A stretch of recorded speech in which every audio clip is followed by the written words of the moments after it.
10 जनवरी 1966 Soviet संघ के Tashkent शहर में कड़ाके की ठंड थी। सड़कों पर सन्नाटा था और एक होटल के अंदर भारत के प्रधानमंत्री लाल बहादुर शास्त्री अपनी जिंदगी की आखिरी रात बिता रहे थे। कुछ घंटे पहले ही उन्होंने पाकिस्तान के साथ एक ऐतिहासिक शांति समझौते पर हस्ताक्षर किए थे। देश उन्हें एक नायक की तरह देख रहा था, लेकिन अगली सुबह भारत के पास अपना प्रधानमंत्री नहीं था। और आज भी ताशकंद की उस रात के कई सवाल एक रहस्य बने हुए हैं। आखिर उस रात हुआ क्या था? 1965 भारत और पाकिस्तान के बीच युद्ध छिड़ चुका था। देश आर्थिक संकट से जूझ रहा था, सीमाओं पर तनाव था और लोगों के मन में डर भी। लेकिन उसी दौर में एक शांत स्वभाव वाला इंसान पूरे भारत की उम्मीद बन चुका था, लाल बहादुर शास्त्री।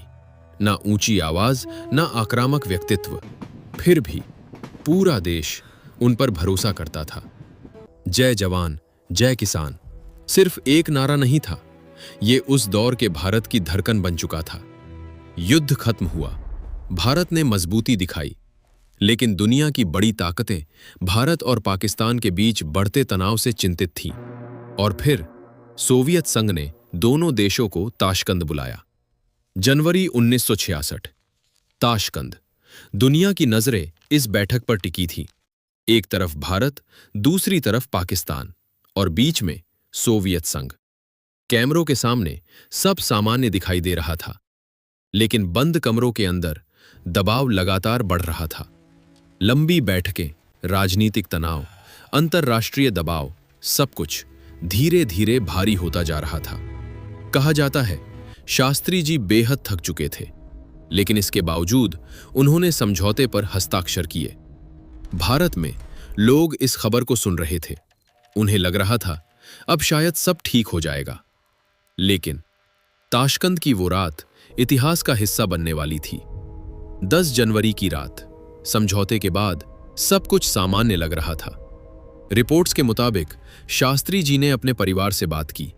उन्होंने खाना खाया, कुछ देर आराम किया, लेकिन रात बढ़ने के साथ कुछ अजीब बातें सामने आने लगी। कुछ लोगों ने कहा वो बेचैन दिखाई दे रहे थे, कुछ ने कहा उन्होंने पानी मांगा। फिर अचानक आधी रात के बाद उनकी तबीयत बिगड़ने लगी। कमरे में अफरा तफरी मच गई। डॉक्टर बुलाए गए, लेकिन कुछ ही समय बाद भारत के प्रधानमंत्री अब इस दुनिया में नहीं थे। ताशकंद की उस ठंडी रात में सब कुछ बदल चुका था। सुबह होते ही ये खबर भारत पहुंची। पूरा देश सदमे में था। लोगों को यकीन नहीं हो रहा था।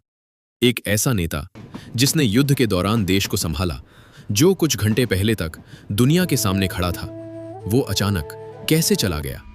लेकिन यहीं से शुरू हुए वो सवाल जो आज तक खत्म नहीं हुए। क्या उनकी मौत स्वाभाविक थी?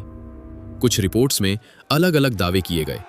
कुछ लोगों ने कहा पोस्टमार्टम नहीं हुआ, कुछ ने दावा किया। परिवार को कई बातें संदिग्ध लगी।